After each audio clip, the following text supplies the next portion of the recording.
Ok, meus caros irmãos, caros alunos, vamos iniciar nossa terceira semana da disciplina de Cosmovisão Cristã, e a nossa terceira semana vai tratar sobre o cristão e o trabalho. Então, é um tema muito rico, muito bíblico, e talvez tenhamos descobertas aí com esse tema. Então, vamos seguir. Eu queria trazer para vocês a proposta mais reformada sobre a cosmovisão do trabalho. Hoje vamos tentar responder uma ou duas perguntas daquelas perguntas fundamentais que o James Salles propõe no seu livro O Universo ao Lado, tá bom? Não vamos trabalhar tantas as questões que ele propõe lá, mas à medida que vamos trabalhando nas semanas de aulas, vamos tentando responder cada pergunta daquela, ou vocês vão responder à medida que lê cada artigo, cada material postado, tá certo?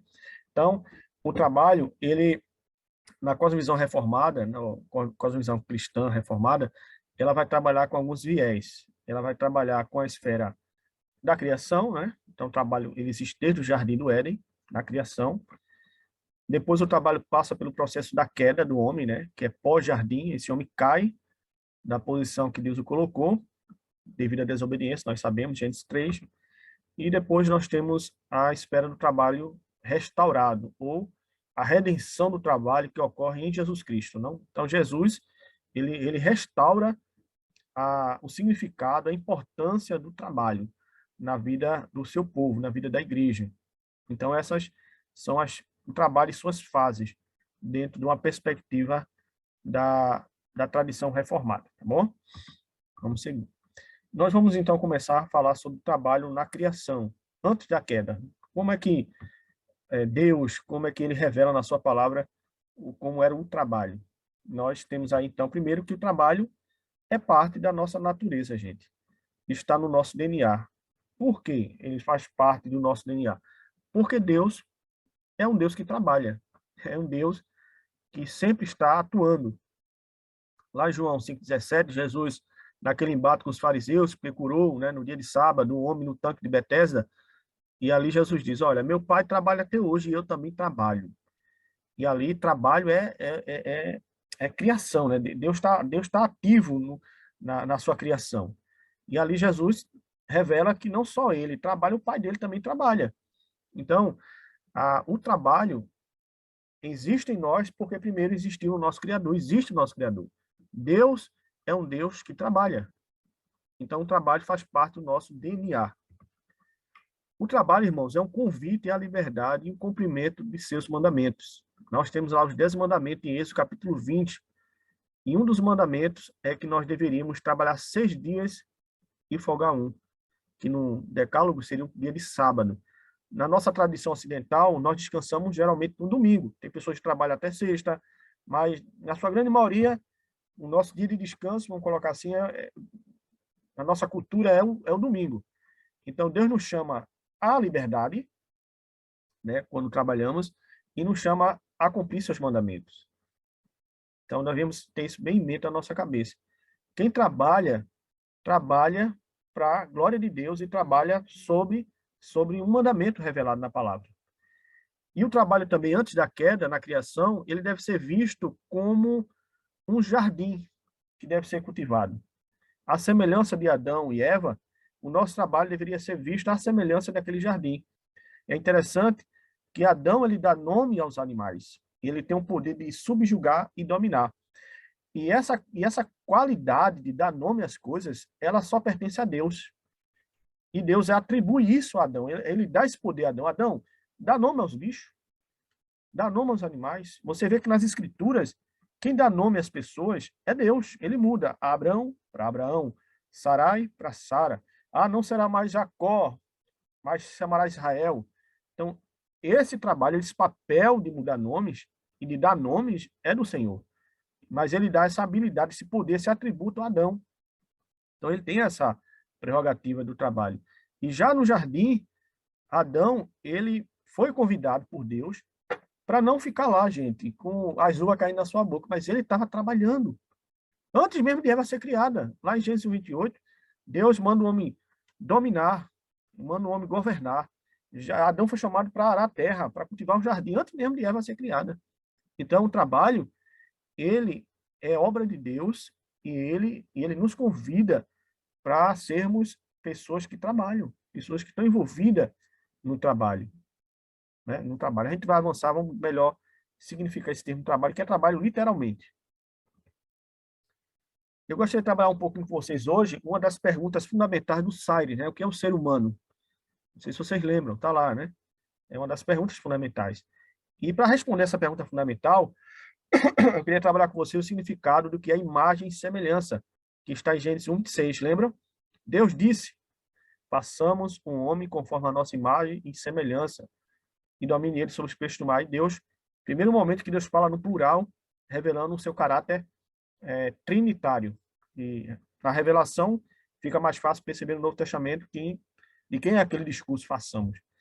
E é interessante que o Andreas Kostenberg, no seu livro Deus, Casamento e Família, ele vai dizer que Gênesis 1:7, o contexto imediato ali desenvolve o conceito de imagem divina no homem e na mulher, em termos de governo representativo. O que ele quer dizer com isso? Adão e Eva, eles são a representação de Deus no jardim. Não é somente uma criatura racional, moral, que foi criada para governar o jardim que Deus criou. Não. Eles são a expressa imagem do governo de Deus sobre toda a criação. É isso que o Kostenberg quer propor. Ele vai estar Salmo 8, né? Onde é dito lá que o homem é colocado como coroa da criação.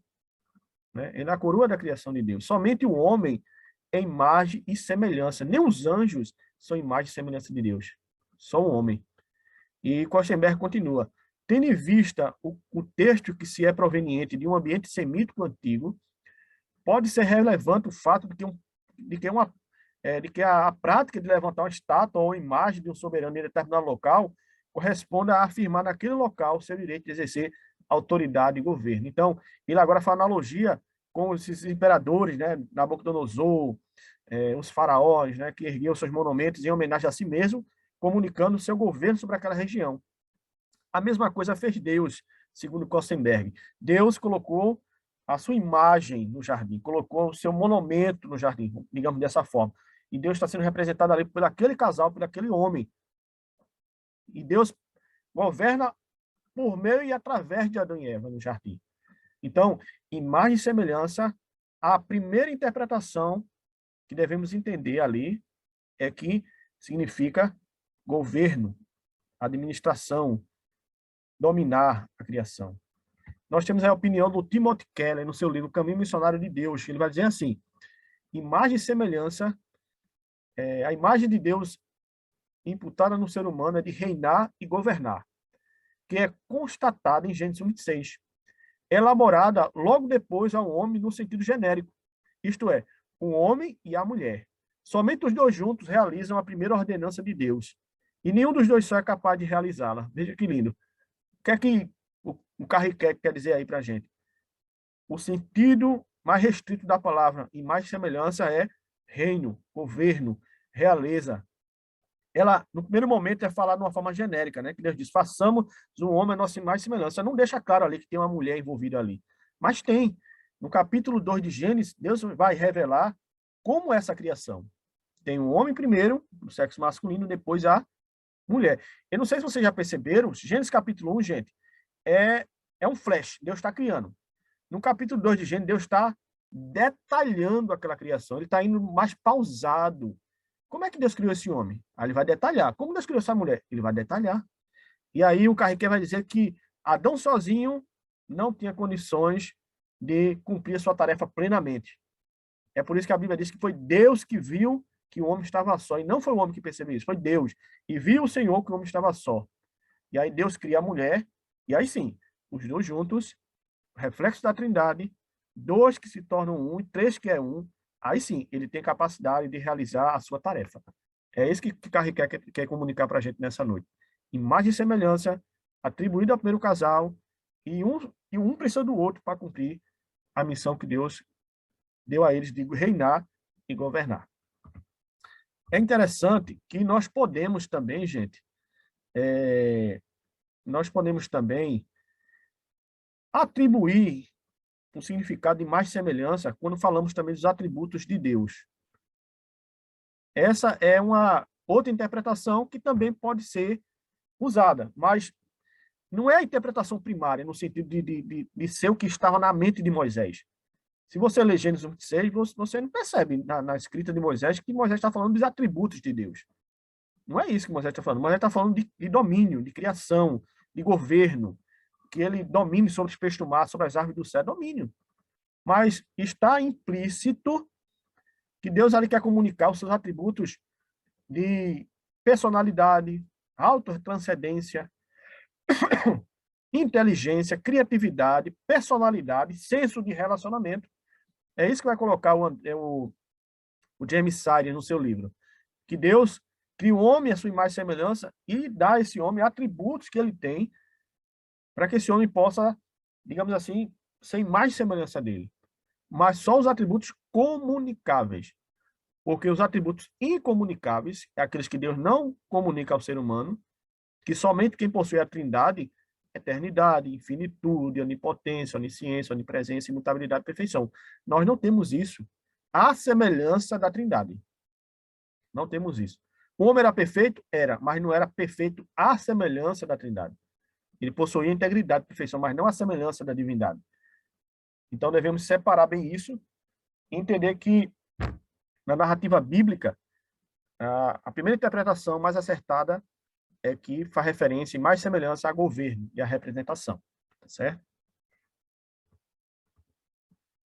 O trabalho ainda na criação, antes da queda. Gente, o trabalho é servir. O trabalho tem que ser visto como um serviço, né?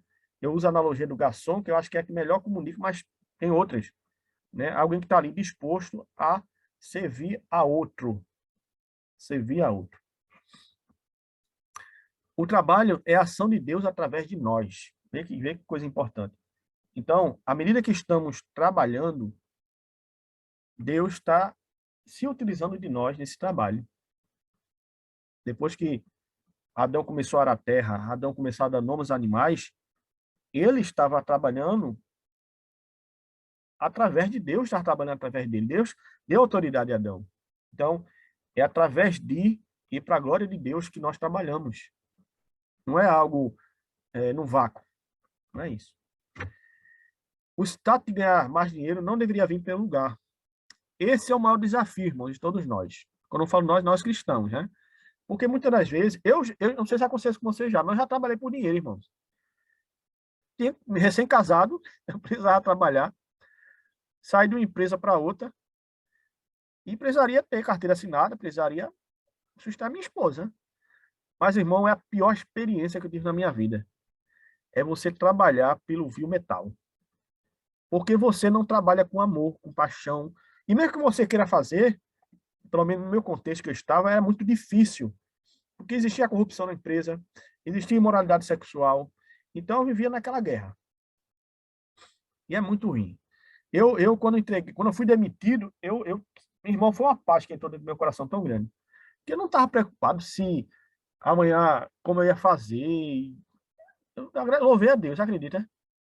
Eu disse, Senhor, está nas tuas mãos. Se é para eu não ficar, não vou ficar. Mas eu tinha pesadelo com a empresa, irmãos.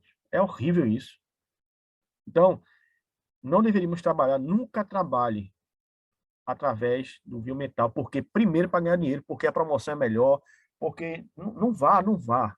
É melhor você ganhar pouco e ter paz no seu coração, você ter paz na sua fé, viver coerentemente, do que você estar atrás de muito dinheiro e perder sua paz, sua família, seu casamento, não ter tempo para seus filhos.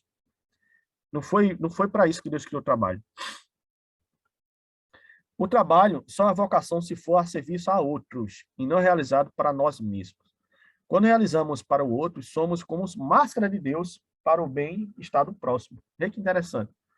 Então, o Tim Keller, no seu livro, sim, eu cometi uma falha com vocês. A maior parte dessa aula, ela vai ser desenvolvida em cima do livro do Timothy Keller, que recomendo vocês comprar, Como Integrar Fé e Trabalho da Vida Nova. Gente, fantástico o livro. Para mim, foi o melhor livro que eu já li sobre cosmovisão do trabalho. Cosmovisão do trabalho. Esse livro do Tim Keller, muito bom. Então, ele vai dizer Pastor que... Daniel, vendo esse livro? Eu acredito que sim, meu irmão. Se ele não tiver, ele pode trazer para os irmãos. Qual é o nome desse recomendo. livro? Oi? Fé e trabalho. É Como Integrar Fé e Trabalho, da Vida Nova. Vale muito a pena, muito a pena mesmo. E aí o que acontece? Tim Keller vai dizer que o trabalho verdadeiro, o trabalho que Deus quer que façamos, ele é feito para outrem, para outro, não para nós mesmos. É o serviço, irmão, servindo a outra pessoa, servindo ao nosso irmão, ao vizinho, e até ao nosso esposo, nosso marido. E por que ele usa esse termo máscaras de Deus? Porque esse termo não é dele. Esse termo é do Martinho Lutero. Martinho Lutero vai dizer no seu livro, né, que o nosso trabalho para Deus, seja na lavoura, no jardim, na cidade, em casa, na guerra, olha, na política, se não apenas o desempenho de uma criança, por meio da qual o Senhor nos oferece suas dádivas na lavoura, ou em casa, em todo e qualquer lugar, essas são as máscaras de Deus, por trás das quais ele decide permanecer oculto e realizar todas as coisas. O que Lutero quis dizer com isso? Gente, à medida que estamos trabalhando e fazemos isso com amor e com entendimento, seja em qualquer esfera da vida, até mesmo limpando o nosso bebê, é como se Deus tivesse se ocultado através de nós com uma máscara.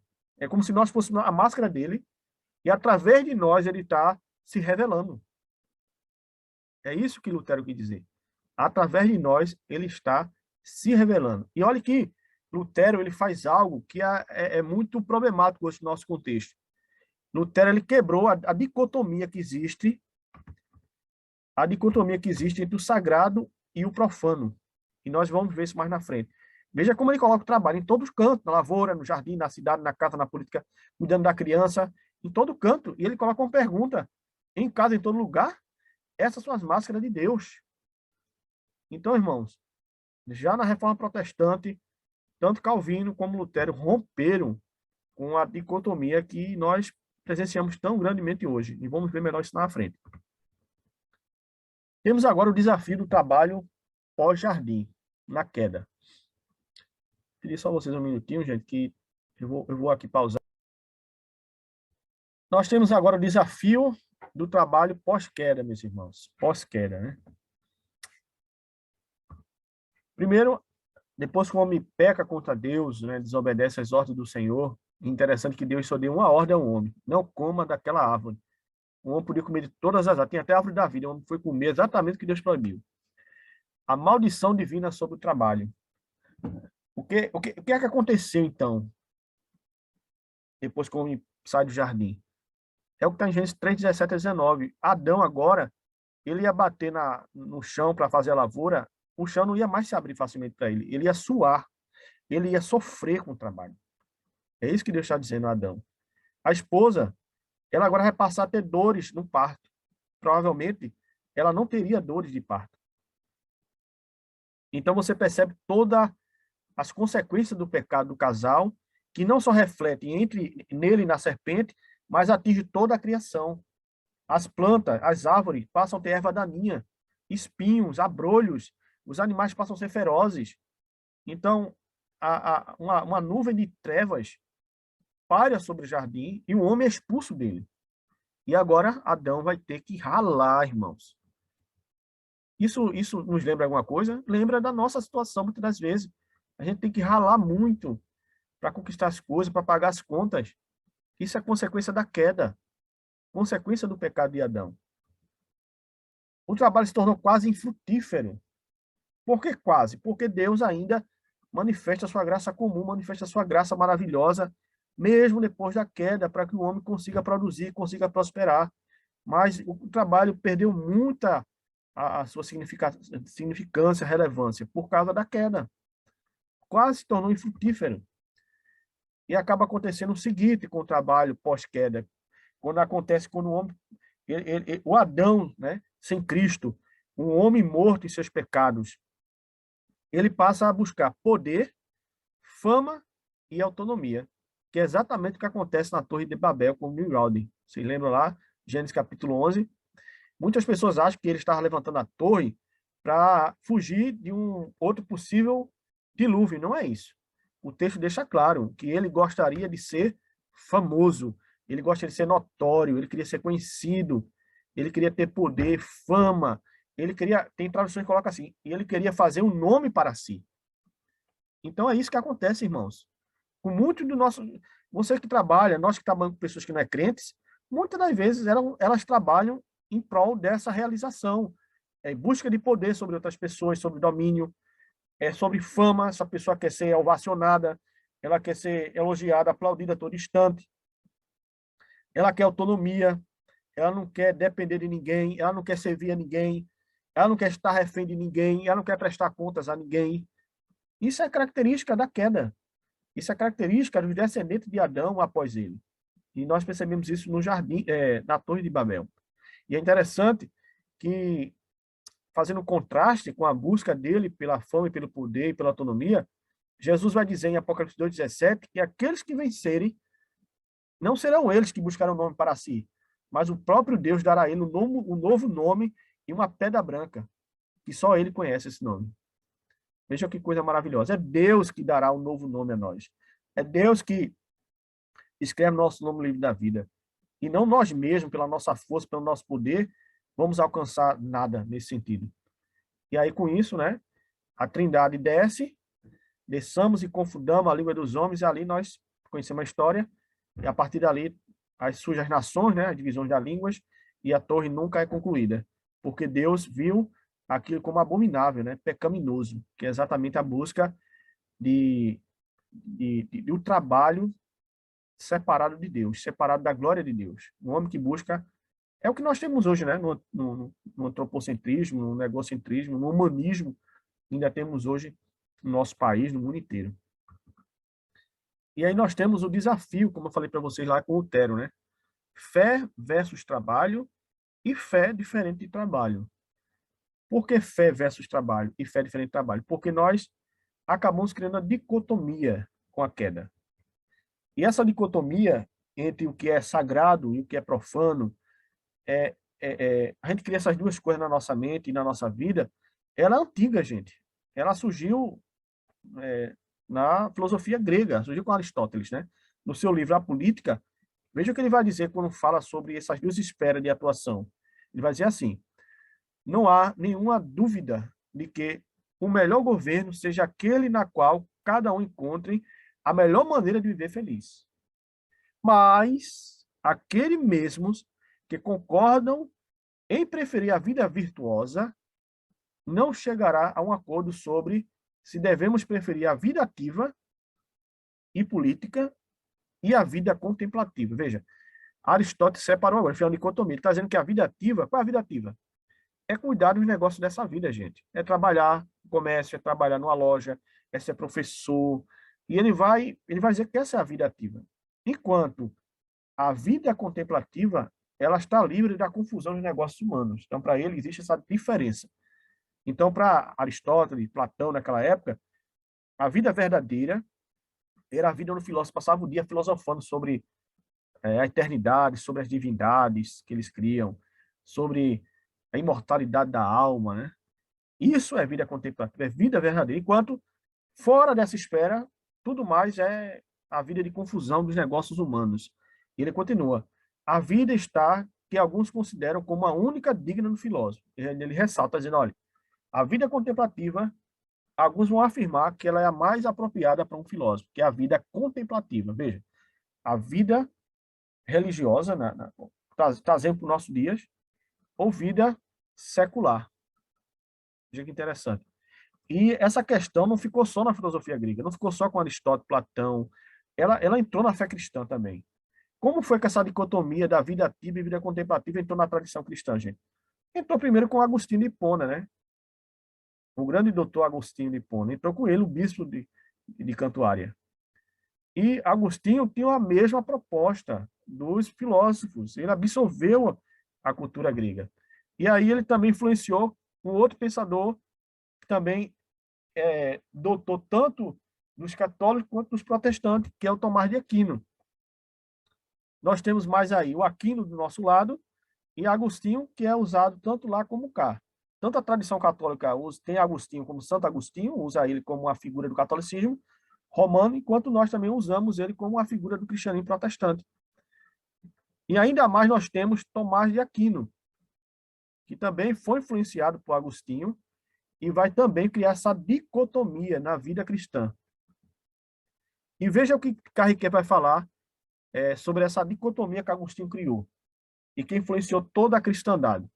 A distinção feita por Agostinho entre a vida ativa e a vida contemplativa fazia com que quase todo tipo de trabalho se encaixasse na primeira, inclusive pregação, estudo e ensino. Então, vida ativa, até a pregação e estudo está envolvido nela. A vida contemplativa, que é a segunda, enquanto que a segunda se referia à meditação em Deus e nas suas verdades. Então, o que é que acontece? E nós fazemos isso direto, irmão. Nós caímos nesse engodo e achar que trabalhar na esfera pública, trabalhar no mundo, digamos assim, na vida secular, é menos honroso do que trabalhar 24 horas para a igreja. Nós criamos essa dicotomia. Desculpa. Vamos seguir, vamos entender melhor essa proposta e vamos romper com ela. Qual é o perigo de criar essa dicotomia entre fé e trabalho, depois da queda? Ela cria dois problemas, segundo Timothy Keller. Ela vai criar a dicotomia aparente e a dicotomia disfarçada.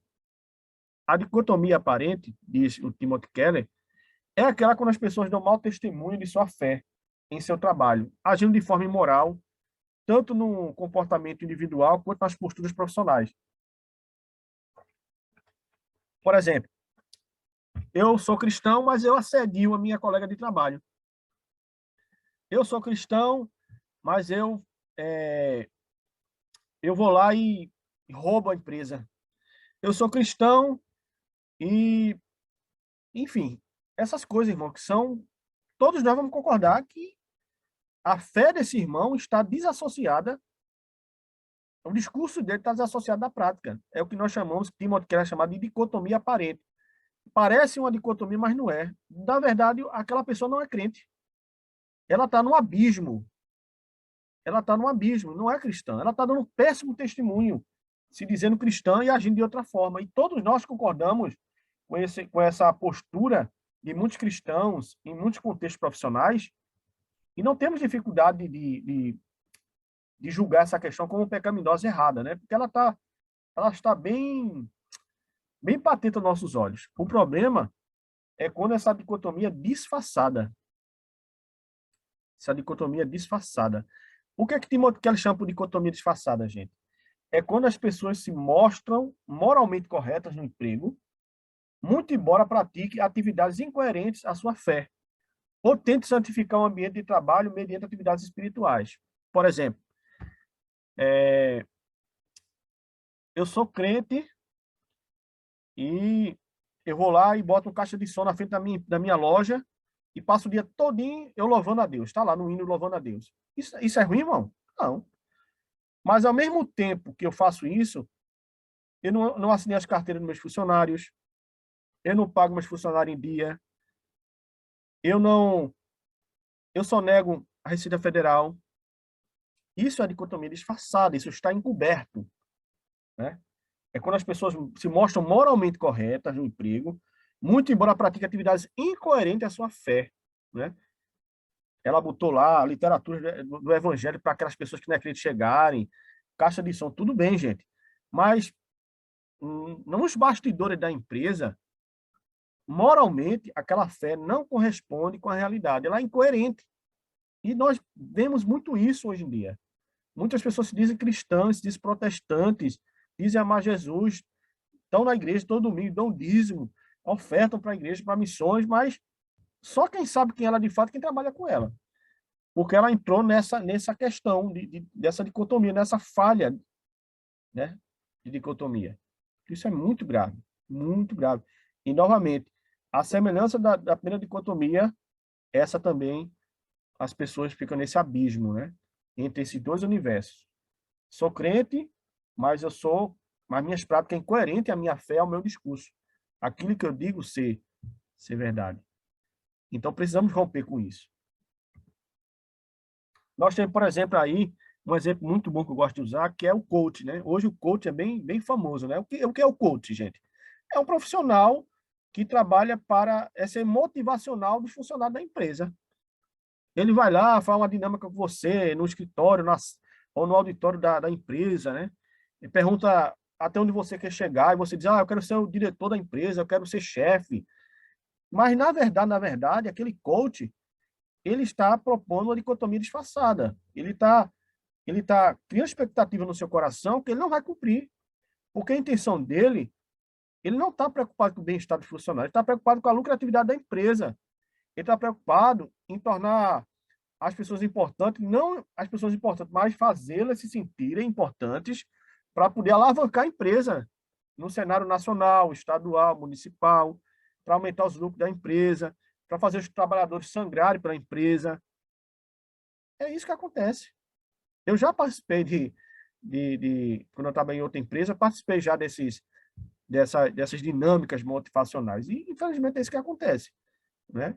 Eles buscam motivá-los, mas, no fundo, no fundo, no fundo, a proposta dele é fazer você sangrar pela empresa, fazer a empresa lucrar. Eles não estão preocupados com pessoas, estão preocupados com a empresa, com a instituição, gente. Então, isso é muito perigoso. E aí nós temos, novamente, o perigo da dicotomia entre o privado e o público. Por exemplo, isso acontece muito nas igrejas. Quando nós queremos justificar nossas habilidades pela sua utilidade espiritual. Por exemplo, eu só vou me sentir útil para Deus se eu estiver trabalhando na igreja em alguma função. Se eu estiver tocando instrumento, se eu estiver pregando, se eu limpar a igreja. Então, ela precisa de uma utilidade espiritual para poder justificar suas habilidades. Senão, ela não vai se sentir útil. Aí, novamente, ela volta para o abismo, criando a dicotomia entre a vida privada e a vida pública. Gente, não é assim que Deus revela na sua palavra para nossas vidas. E muitos de nós caímos nisso. É muito Pastor, comum. Pois não? dicotomia é sempre algo ruim?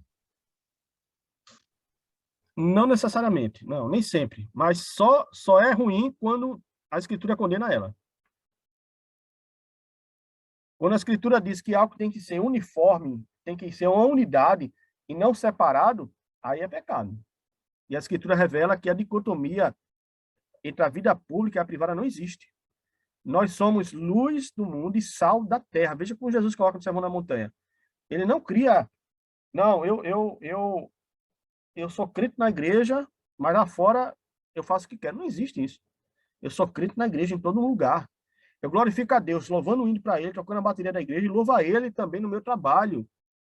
Eu louvo a Deus pregando a palavra, o Santo Evangelho, e louvo a Deus também dando testemunho no meu trabalho de dignidade, pontualidade.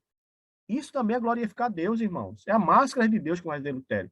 Mas nós temos o costume, se tornou comum a gente criar isso. A gente separa essas duas coisas que não deveria ser. É integrada, gente. É integrada. Nós vivemos para a glória de Deus todo instante. Todo instante. Então, quando a Bíblia diz que a nossa vida é uma ação integral e nós separamos, criamos duas coisas que deveriam estar juntas, aí é pecado. Aí é pecado. Mais alguma pergunta, alguma dúvida, gente? Pode perguntar, pode interagir comigo, por favor. Vamos seguir, né? Por exemplo, tem outro exemplo também que acontece muito, muito, muito mesmo. Serviço no reino é sinônimo de atividade ministerial de tempo integral. Veja que falácia. Muitos de nós achamos que, um exemplo, pastor, o senhor é que serve a Deus de verdade. Porque o senhor passa o dia lendo a Bíblia, orando, o senhor passa o dia aqui no gabinete, recebendo as pessoas, falando de Jesus, enquanto eu estou lá, no comércio, trabalhando, vendendo sapato, ou estou em casa cuidando do meu bebê recém-nascido, ou eu estou fazendo comer para o meu marido. Não, eu queria estar aqui também com as minhas irmãs orando. Gente, está equivocado. É como o Lutero falou, ó, se você está em casa, você é uma mulher de Deus, está em casa preparando almoço da sua família, dos seus filhos, você está trabalhando para Deus. Se você está no comércio vendendo sapato, venda para a glória de Deus. Se você trabalha na indústria, você está trabalhando para a glória de Deus. Seja bênção lá, glorifica a Deus lá no seu trabalho. Não estou dizendo com isso, gente, que quem trabalha na igreja tem que sair do trabalho da igreja para ir para trabalhar de forma externa, não é isso. Eu estou dizendo que não é apenas quem trabalha de tempo integral no ministério que glorifica a Deus. Não é somente quem trabalha no ministério, mas todos nós que ocupamos alguma função na esfera pública, na empresa, no comércio, aonde for, nós também glorificamos a Deus lá, gente. Deus está sendo glorificado com a nossa vida lá. E não somente na vida religiosa. Não. Muito mais do que isso. Deus quer nos usar na vida religiosa, na vida pública, onde for, porque nós somos seu povo. Mas no momento que a gente privilegia alguns que Deus chamou para o ministério integral, em detrimento daqueles que não foram chamados para o tempo integral e precisam trabalhar fora para sustentar sua casa, sua família, e até mesmo para abençoar o reino, e você diz que ele é menos santo, menos crente, e está menos fazendo para o reino de Deus, é uma falácia. É falacioso. Deus em nenhum canto faz isso. É interessante que se você lembrar lá de João Batista pregando no Rio Jordão, chegaram diante dele um soldado, um cobrador de imposto. Em nenhum momento João Batista pediu para ele largar as armas e sair da coleteria de imposto para vir seguir o evangelho. Não. Ele disse: você que é soldado do Império Romano, cobre, não aceite suborno. E você que é cobrador do imposto, não cobre além do que foi pedido. Veja, glorifica a Deus nas suas áreas de atuação. Seja honesto, não aceite suborno. Se você é um médico, se você é uma enfermeira, se você é professora, o que for, irmãos, faça para a glória, faça bem feito para que Deus seja glorificado. É isso que ele quer que nós façamos. Criar alternativas cristãs de trabalho para proporcionar um ambiente mais favorável. Isso é muito comum, foi o que eu acabei de falar, né? O empresário, ele coloca a literatura na igreja, na sua empresa, né? Caixa de som. Isso aí é ruim não, irmão. É bom. Deixa eu dar mais exemplo aqui, só um minutinho. Minha tela está cortando ali alguma coisa, só um minuto.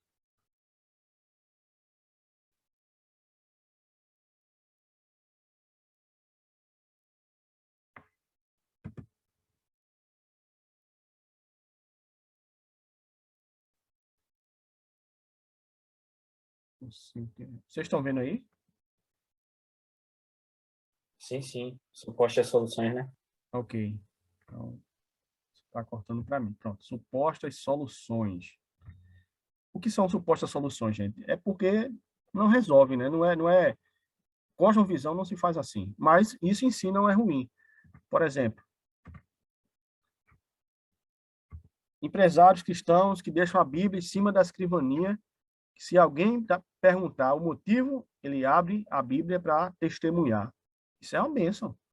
Né? O empresário chega lá no seu escritório, bota lá a Bíblia aberta e está na expectativa de algum sócio, alguém perguntar isso sobre por que a Bíblia está aberta e ali ele começar a falar do Evangelho. Outros vão orar pelos negócios, agradecendo cada êxito. Né? Vamos aqui reunir os funcionários, vamos orar para que Deus continue abençoando, louvado seja o Senhor. É bom, irmãos. Compartilhar os lucros da empresa com as entidades de caridade, né? Muitas pessoas fazem isso, né? Várias ONGs, né? Várias empresas ligadas à saúde, né? Ele pega parte do lucro da empresa e doa. Faz um culto na inauguração para consagrar o Senhor, o ambiente, né? Vamos aqui fazer um culto, né? Vamos entregar nas mãos de Deus esse local, consagrar a nossa empresa a Deus. Tocar música evangélica em altos falantes, né? O dia todinho e todo dia tocando música evangélica, né? No ambiente da empresa. Colocar folheto evangelístico nas sacolas de compra de cada cliente, de todos os clientes. Cada cliente vai receber uma literatura evangélica. Todas essas propostas, irmãos, em si não são más. São boas e louváveis. Mas essas coisas só por elas só, não revela uma cosmovisão cristã. A cosmovisão cristã, ela é mais embaixo. Lembra do iceberg? Está lá embaixo. A cosmovisão cristã é feita, além dessas aparentes, esse estereótipo de cristianismo, é quando o patrão paga em dia seus funcionários, paga os impostos, não só nega imposto, o patrão não assedia as funcionárias, não há aquela mistura de relacionamento. Né? Quando o funcionário, de fato, merece um aumento, o patrão vai lá e concede o aumento. É isso que é a cosmovisão cristã. e não essas coisas aparentes que nem sempre correspondem com a realidade. É boas em si, mas nem sempre correspondem com a realidade. Ela acaba gerando também outra dicotomia, feita essas peças de Lego. Estão vendo aí? O que é que faz a peça de Lego? Ela se encaixa na outra.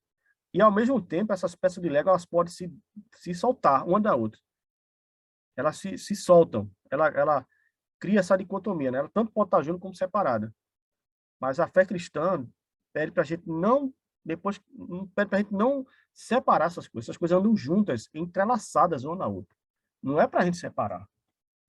Então, não adianta um patrão colocar literatura, caixa de som alto, né? Se ele só nega imposto, se ele massacra seus funcionários, se ele não tem compaixão quando o funcionário faltou porque alguém da família adoeceu, alguém morreu, ele vai lá, só nega imposto na Receita Federal, e tantas outras coisas, irmãos, que nós ouvimos e sabemos nesse mundo de empresas e negócios.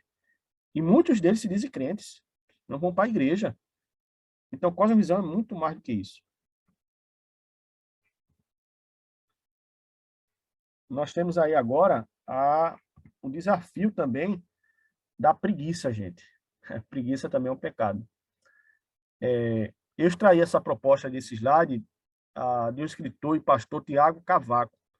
Eu bati um papo com ele no Instagram, eu postei lá para vocês no ambiente virtual, vocês podem assistir. Perdão. É muito bom o pastor Tiago Cavaco. Ele tem vários livros publicados pela Vida Nova. Ele hoje lidera a Igreja Batista da Lapa, em Portugal. E vale muito a pena vocês assistirem exatamente sobre cosmovisão do trabalho. E nós vamos bater um papo lá com ele, deixei para vocês assistirem, tá certo? O Tiago, ele vai falar sobre alguns pecados que nós podemos cometer quando somos tomados pela preguiça, né? Isso é um reflexo da queda, né? É o pecado contra o Deus que trabalha, contra o Deus do trabalho. Iago Martins vai dizer que lutar contra a preguiça é lutar pela santidade. Veja só que interessante. E a gente só pensa em pecado em coisas escravosas, né? Adultério, prostituição, homossexualismo, né? Mas uma vida preguiçosa, irmãos, uma vida ociosa, uma vida que não dá frutos para o reino de Deus em nenhum sentido, é pecado, irmãos, também. Deus não chamou ninguém para estar sentado em banco, Deus não chamou ninguém para viver uma vida ociosa. Os irmãos, muitos irmãos, né, nas igrejas, vocês devem saber também, estão engordando, ficando obesos espiritualmente, se tornando apenas consumistas da palavra e dos meios de graça de Deus e não arregaçam as mangas para nada para queimar essas calorias espirituais servindo do reino. Geralmente, em nossas igrejas, e nas de vocês também, há um grande número de pessoas, mas trabalham bem pouquinho, irmãos. Quem faz as engrenagens do ministério funcionar, da igreja funcionar, são poucas pessoas envolvidas. E Deus quer trabalhar nos nossos corações, se a gente sofre ou luta contra a preguiça, e também sermos encorajados a encorajar outros também a sair dessa situação de pecado. E nesse bate-papo, né, Iago Martins, Tiago Cavaco, no seu livro, né, Os 6 Sermões da Preguiça, ele vai falar primeiro que a primeira questão da preguiça é uma resposta negativa às maldições da queda.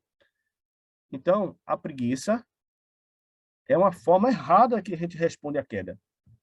A gente só está confirmando a queda. A gente deveria ter uma outra resposta em relação à preguiça. Mas quem vive nesse estado de preguiça está respondendo negativamente à queda. Ele também vai dizer que a preguiça é um esforço estúpido para o mal. Fazer nada é maldade. Já pensou? Fazer nada é maldade. Ele vai citar Provérbios 24. Permitam abrir para vocês. Me acompanha aí, se tiver a Bíblia fácil. Provérbios 24 e 30. Passei pelo campo do preguiçoso, pela vinha do homem sem juízo. Havia espinheiros por toda parte, o chão estava coberto de ervas daninhas, e um muro de pedra estava em ruínas. Observei aquilo e fiquei pensando. Olhei e aprendi esta lição. Vou dormir pouco, você diz. Vou cochilar um momento, e você cruza os braços. E descansar mais um pouco. Mas a pobreza lhe sobrevirá, como um assaltante, e sua miséria como um homem armado. Não é uma maldade, é uma maldição, irmão. O que é que Salomão quer dizer aqui? É que esse homem será pego de surpresa, ele está agindo de forma estúpida, ele vai ser cercado pela calamidade, porque ele é preguiçoso, ele não cuida do seu campo, da sua vinha, de nada. Então é isso que é dito. A preguiça também é uma ignorância pecaminosa, irmãos, de não ser produtivo. E é isso que Pedro vai dizer, né? Que Deus nos chama a ser produtivos. Deus não chamou seu povo para ser ociosos. Ele vai falar isso em 1 Pedro. Qualquer dúvida, gente, pode falar, pode interromper. 1 Pedro, capítulo 1, do versículo 5 ao 9. Vê que interessante esse texto de Pedro. 1 Pedro, capítulo 1, vai dizer assim: quem medite... Oi? Segunda Pedro tem lá. Ah, é segunda, né? Perdão. Deixa eu ver se eu coloquei digitei errado. 2 Pedro, capítulo 1, versículo 5. Isso, é isso mesmo. Por isso mesmo, empenhe-se para acrescentar à sua fé a virtude. A virtude é o conhecimento é o domínio próprio é a perseverança a piedade, a piedade a fraternidade o amor. Porque se essas qualidades existirem e estiverem crescendo em sua vida, elas impedirão que vocês, no pleno conhecimento do nosso Jesus Cristo, sejam inoperantes. Inoperantes. Veja só. O que é inoperante, gente? Alguém não produtivo, alguém que é inerte. Ele está falando de questões espirituais.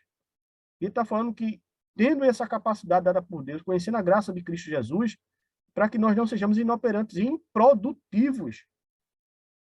Improdutivos. Todavia, se alguém não as tem, está cego, só vê o que está perto, esquecendo-se da purificação dos antigos pecados. E é interessante que Pedro aqui está falando de questões espirituais, da vocação dos santos.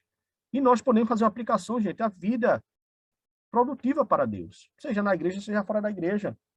Então, nós, como povo de Deus, não podemos ser improdutivos, preguiçosos. Deus não chamou a gente para isso. A preguiça também é uma negligência sem esperança. Por exemplo, não consigo emprego, não consigo passar no vestibular. E a pessoa desiste. E a pessoa acha que tem a obrigação de passar a primeira vez que tentar. Nem sempre é assim, gente. A gente vai, bate na porta de emprego, não consegue, bate até conseguir. Passou na primeira fase do vestibular, faz de novo. E faz e tenta. Não desiste. Porque isso comunica o quê? Desesperança. Ou sem esperança, né? Isso nos leva à desmotivação, à preguiça, e tantos outros sentimentos e posturas contra a Bíblia, né? A preguiça também é uma corrupção que presume inocência, né? É uma corrupção que presume inocência. Está em Amós, capítulo 6. Amós, capítulo 6. Vamos lá. Quem encontrou, pode ler, me ajudar, tá bom?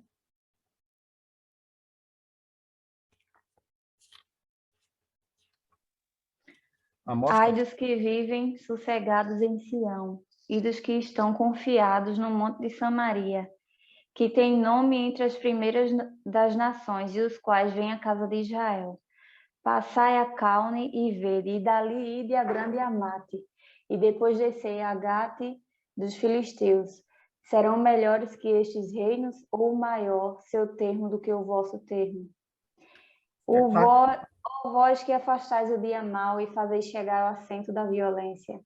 Ai dos que dormem em camas de marfim e se estendem sobre os seus leitos, e comem os cordeiros do rebanho e dos bezerros do meio do curral. Que cantam ao som da viola e inventam para si instrumentos musicais, assim como Davi, que bebem vinho em taças e se ungem com o mais excelente óleo, mas não se afligem pela ruína de José. O que é que Amós está propondo aqui, gente? É que o povo israelita, eles negligenciaram os ofícios do templo, eles não estão preocupados se Deus vai mandar calamidade sobre eles, e eles vivem numa presunção de inocência. Eles acham que são inocentes, que podem fazer aquilo que acham que devem fazer, e se acomodaram. E ali a Bíblia vai dizer que Deus vai trazer a calamidade sobre eles. Então, é outro aspecto da preguiça, né? Se presumir inocente, não sei de nada, Não é bem assim que funciona. E Amós vai trazer o testemunho de Deus contra os israelitas. A preguiça também, gente, é uma tristeza mundana. Né? O apóstolo Paulo vai falar sobre isso também em 2 Coríntios, capítulo 7. 2 Coríntios, capítulo 7.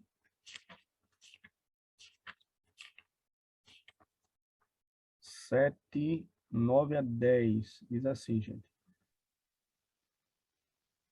Agora me alegro, não porque foste contristados, mas porque foste contristados para arrependimento, pois foste contristado segundo Deus, para que de nossa parte nenhum dano sofreis, porque a tristeza segundo Deus produz arrependimento para a salvação, que a ninguém traz pesar, mas a tristeza do mundo produz morte. O que é que Paulo está falando aqui, gente? É que o povo aos Coríntios, os irmãos de Coríntios, eles estavam passando por processo de arrependimento. Paulo aqui trata de dois arrependimentos. Um arrependimento segundo Deus, né? Um arrependimento que leva à salvação, e a tristeza segundo o mundo, que produz morte. Aqui, a tristeza segundo Deus produz em vocês a dedicação. Aí ele continua. A saudade, que preocupação de vocês que sejam feita justiça. E também tem a tristeza conforme o mundo que traz a morte. Então, Tiago Cavaco, no seu livro, como também o Iago Martins, né, trabalhando sobre esses pecados capitais aí da preguiça, baseado em Tiago Cavaco, vai dizer que a tristeza, ela produz, né, a preguiça, perdão, ela produz uma tristeza mundana, uma tristeza que leva à morte, né, que ela não produz mudança no coração da pessoa, né? Ela produz uma tristeza falsa, uma tristeza conforme esse mundo, que leva à morte. Então, as pessoas se colocam nessa posição ociosas, infrutíferas, se entristecem, mas não faz nada para mudar a situação. Por quê? Porque a tristeza delas não é conforme a palavra, conforme revelado em Jesus Cristo. É uma tristeza mundana, secular.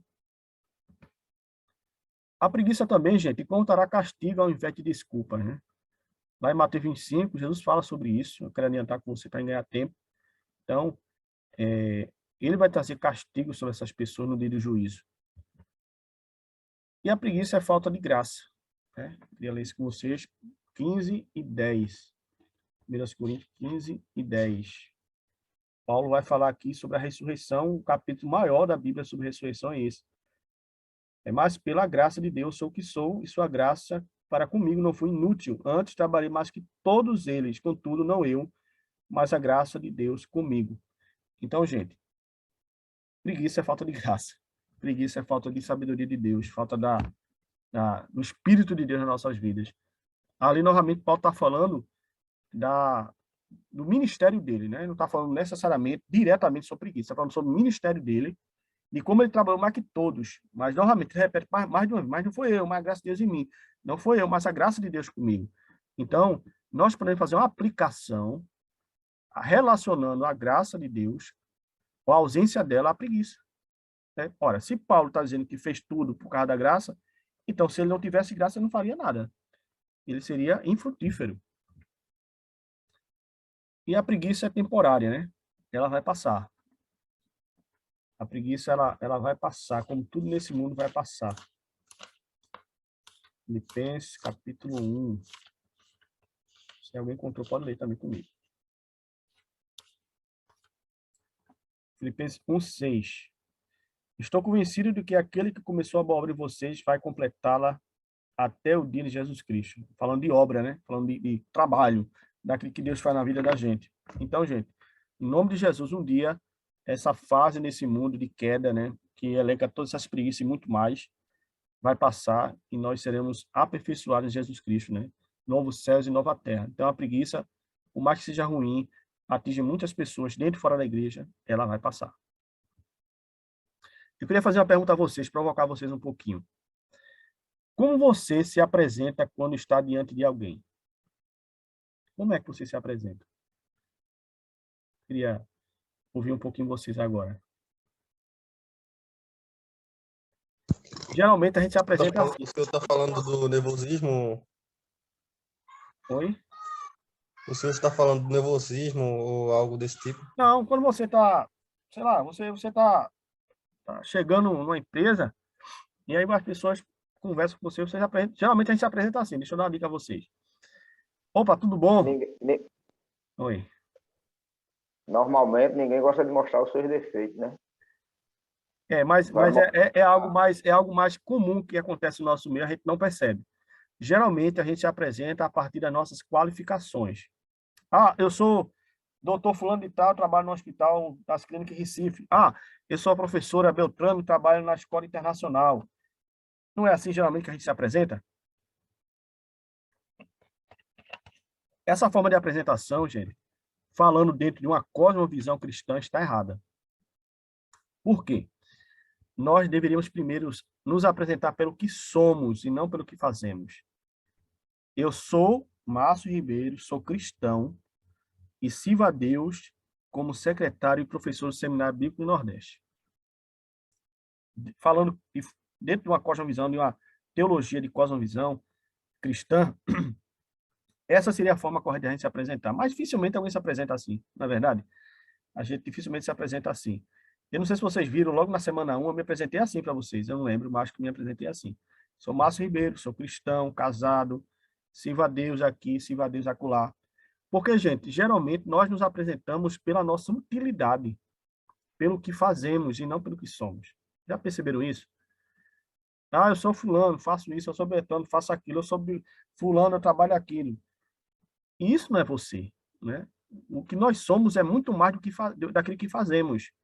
Nós estamos falando sobre a natureza e daquilo que somos em Jesus Cristo. Então, eu sou cristão. Essa é a minha identidade. Essa identidade sou eu, porque Cristo me fez estar nele. Então, a forma que nos apresentamos a alguém vai revelar muito do espírito desse tempo que nos envolve. E a gente nem percebe isso, porque se tornou algo comum.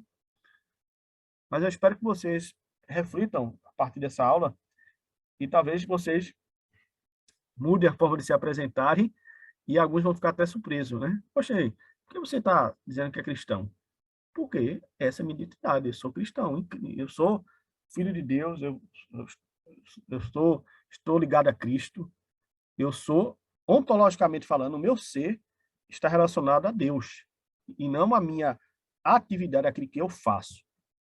E, novamente, a dicotomia do ser e do fazer. As pessoas se identificam pelo que elas fazem, não pelo que ela é. As pessoas, muitas das vezes, se relacionam conosco pelo que nós temos e não pelo que somos. Novamente, outra dicotomia que deveria ser rompida.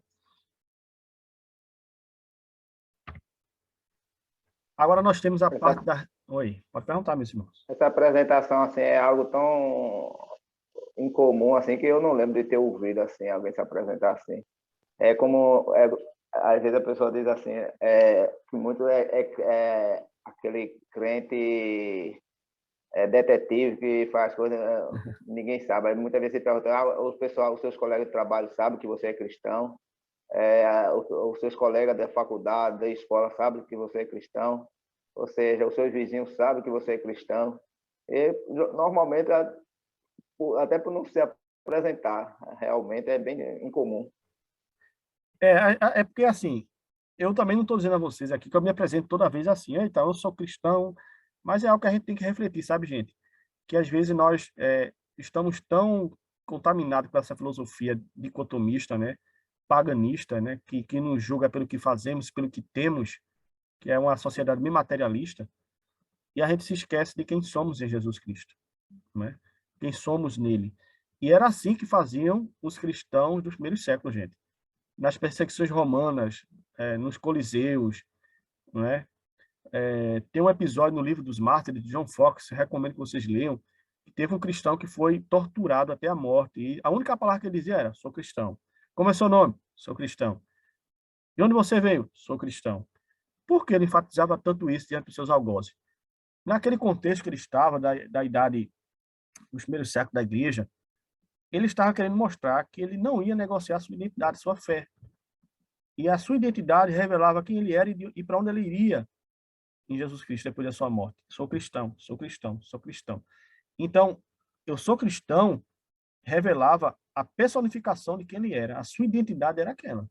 Sou cristão, sou povo de Deus. Eu me identifico com Jesus Cristo, ele é meu Senhor.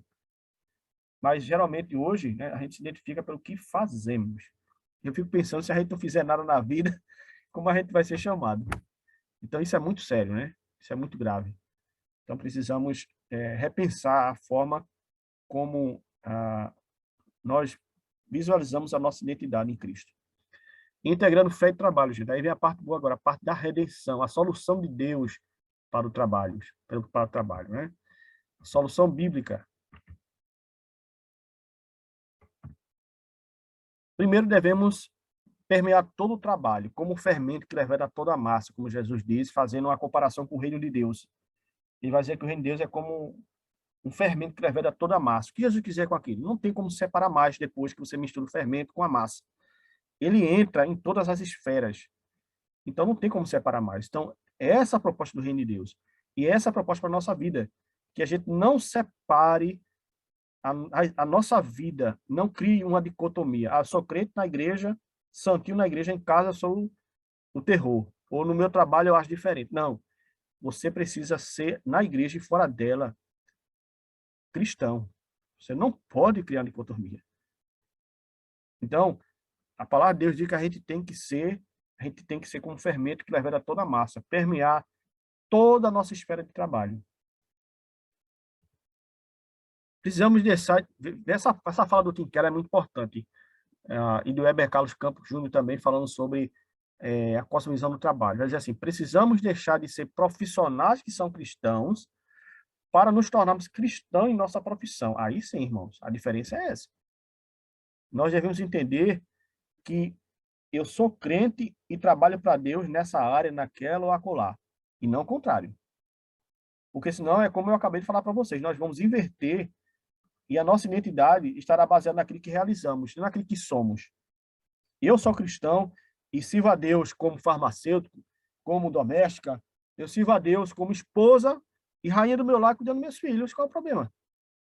Eu sirvo a Deus como secretário de seminário, professor de seminário, eu sirvo a Deus como farmacêutico. Irmãos, Deus está sendo louvado pela nossa vida.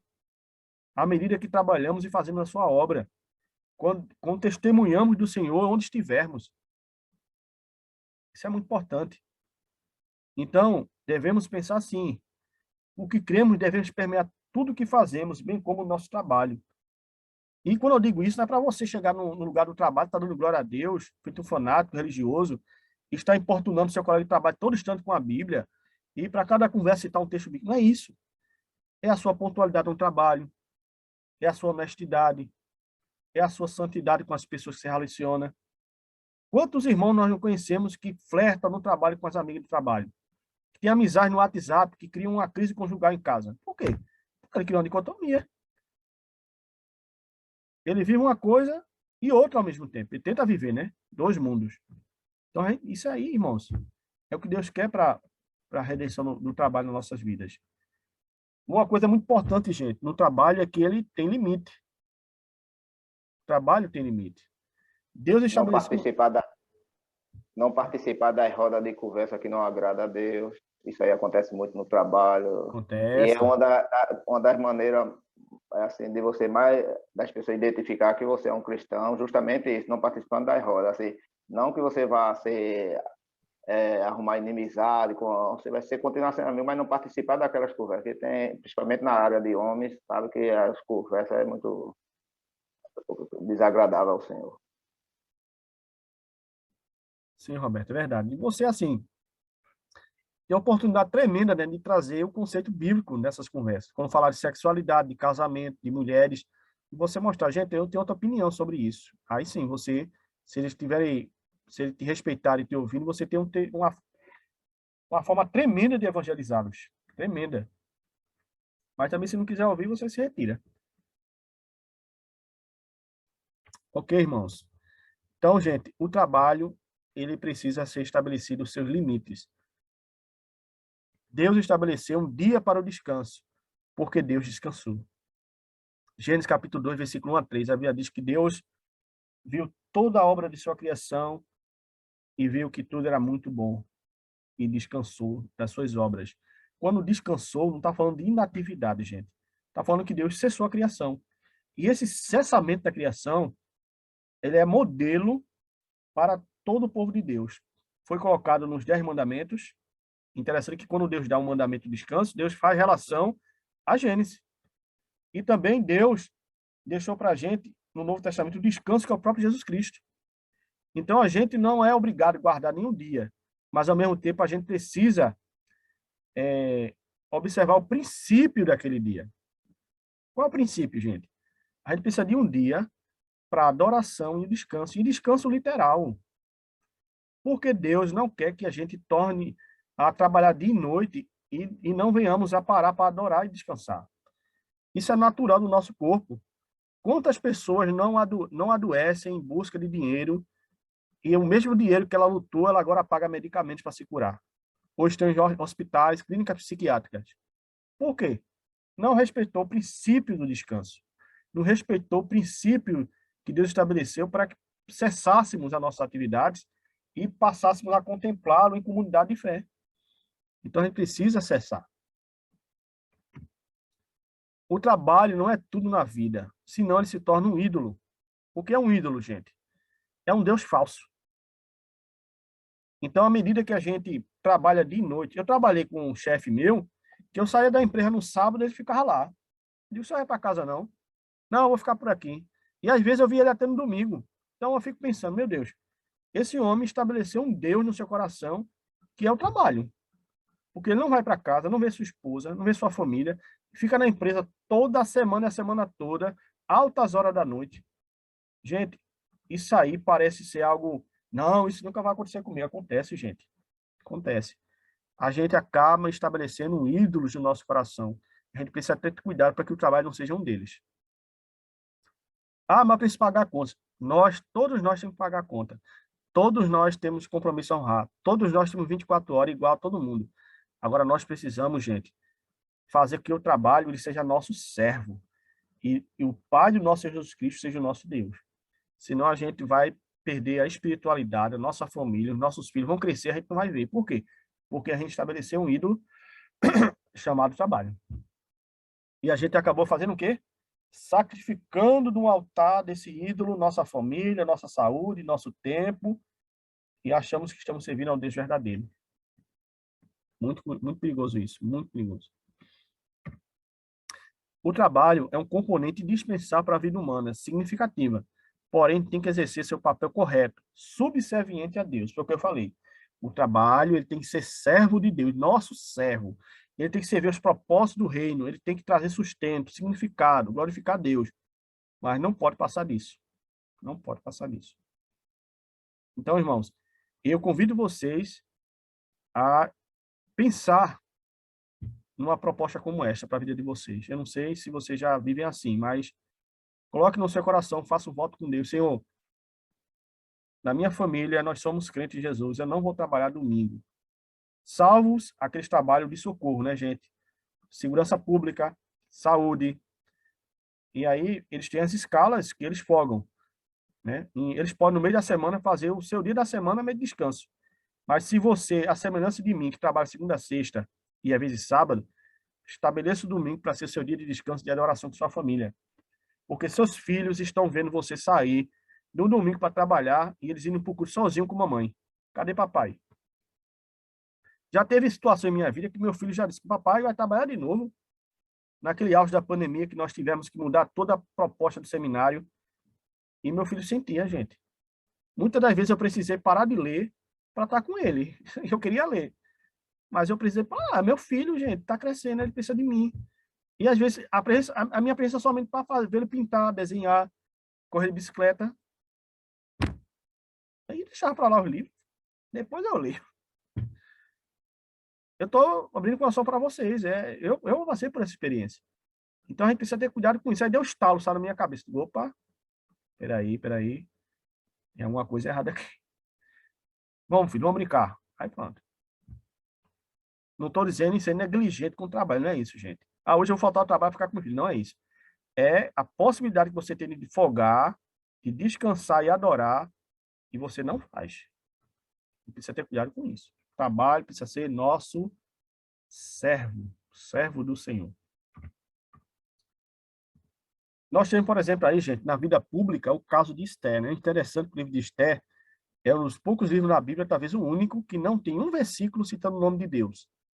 Mas nós percebemos Deus nos bastidores da vida de Esté, de Mordecai e do império, né? Do império lá que governava. E nós percebemos que Esté, ela se tornou instrumento redentivo de Deus,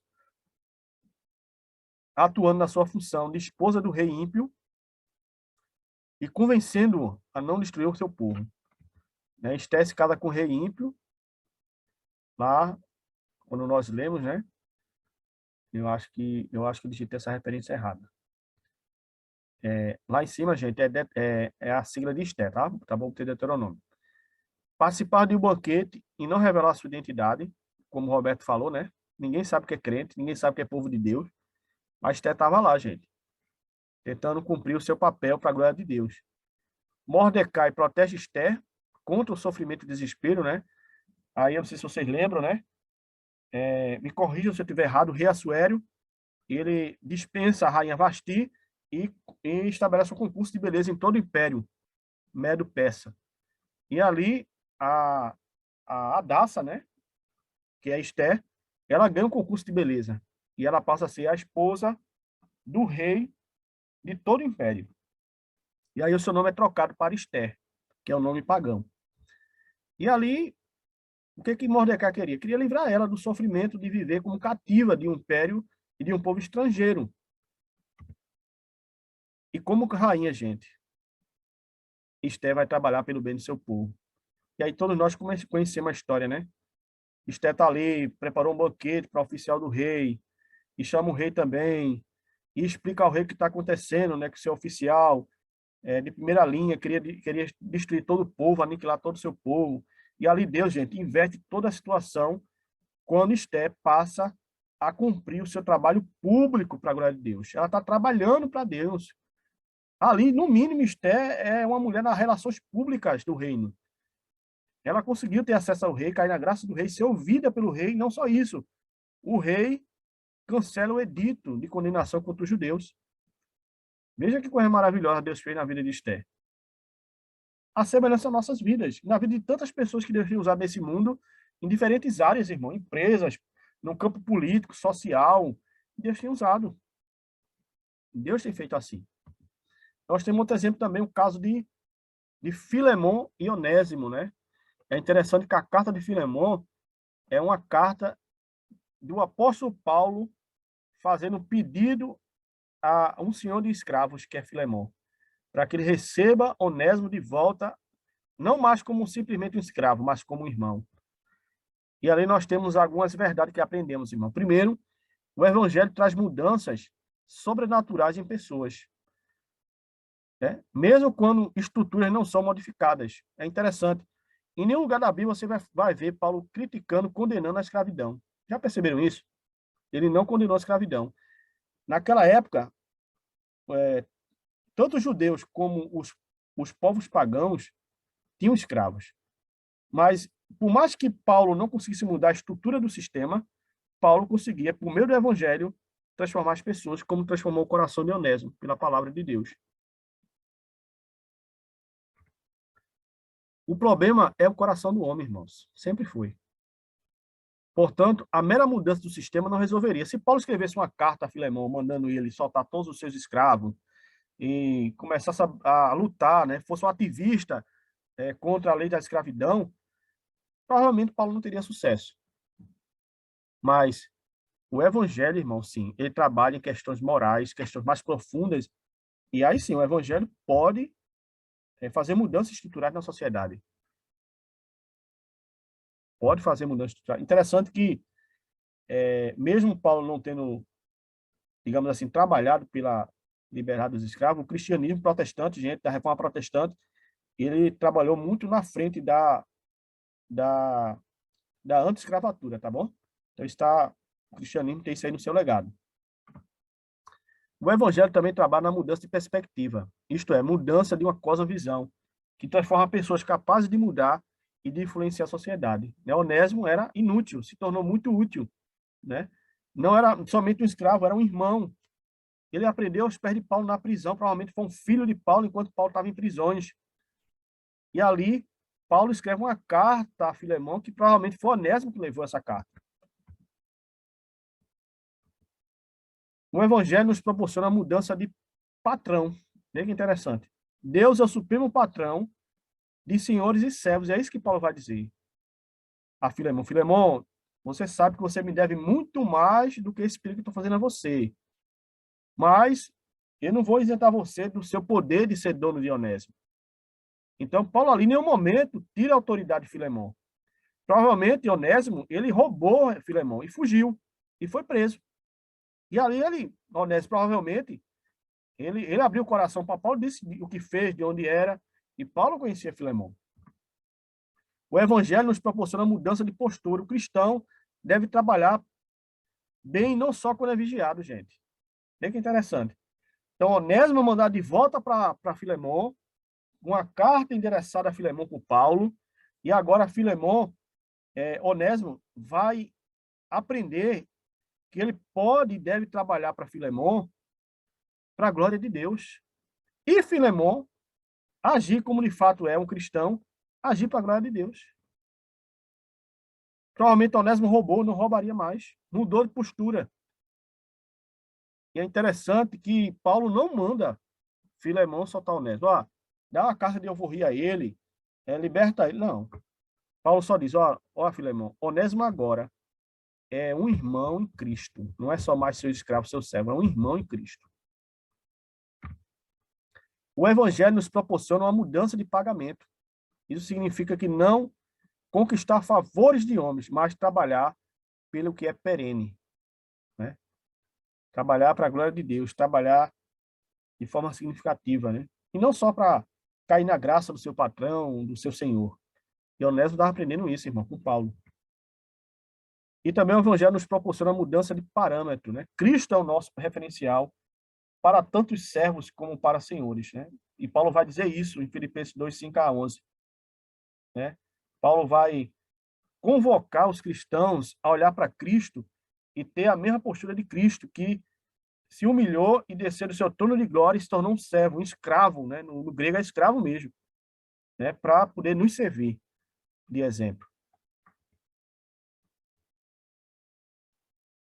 Estamos chegando ao fim, irmãos. Nós temos aí o maior exemplo, como eu já disse, de servo, né? De escravo, Jesus. Meu pai trabalha até agora e eu também. O pai e o filho são um exemplo de trabalho.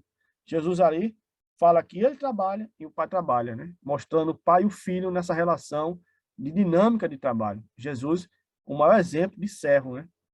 Que serve a quem não merece, que serve a quem estão desprezados pela sociedade na sua época. Algumas aplicações e esclarecimento, irmãos. Primeiro, relembrando, né? O trabalho é uma vocação, é uma missão dada por Deus. Não aquele ou este trabalho é minha vocação. Então, devemos ter isso bem em mente, né? O trabalho em si é uma vocação. E não só ser pastor é uma vocação, ser sacerdote é uma vocação, ser diácono, não. Todo trabalho em si é uma vocação. Se Deus chamou você para ser médico, enfermeiro, padeiro, o que for, irmãos, abraça aquela vocação para a glória dele. A perspectiva do trabalho também é para servir ao próximo, não somente a nossa realização. A nossa fé e conduta deve permear todo o nosso trabalho. Devemos ser cristãos em todo lugar. E nós temos aí um exemplo, não sei se vocês chegaram a assistir uma série que passou no Fantástico, né? Que era o patrão secreto, né? O chefe secreto. Que era exatamente quando o patrão se travestia de funcionário, de qualquer funcionário, e ele ia acompanhar a rotina dos seus funcionários. E esse rapaz aí, chamado Marcos Gomes da Silva, era líder de logística nessa indústria desse patrão. Sabe o que ele vai dizer ao patrão, sem saber que era o patrão? É que quando o patrão estava... O patrão é esse aqui, ó, que está com um capacete amarelo disfarçado. Quando o patrão estava fazendo um trabalho mal feito, aí o funcionário corrigiu ele sem saber disso. Olha, quando você for fazer alguma coisa, procure fazer como se estivesse fazendo para Deus. Irmãos, isso foi uma tapa na cara do patrão. Veja só, ele está diante do patrão, do dono de tudo aquilo ali, que paga o salário dele, e ele dizendo, olha, faça como se fosse para o Senhor. Mesmo que ninguém estiver vendo você, mas Deus está vendo. Irmão, isso é fantástico, irmãos. E devemos aprender com esse jovem. Amém? E, por fim, eu queria trazer uma proposta, um conceito bíblico de trabalho, que é este.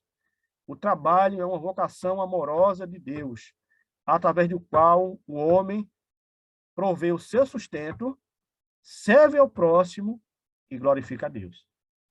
Foi isso que Paulo disse em Efésios 4:28. Quem roubava, não roube mais, trabalhe para ajudar o próximo. Veja só, ele não vai só trabalhar para ele, mas para ajudar a quem precisa. Amém? Esse é o conceito que eu gostaria de deixar para vocês nessa aula, nessa noite. Alguma dúvida, meus irmãos? Alguma pergunta?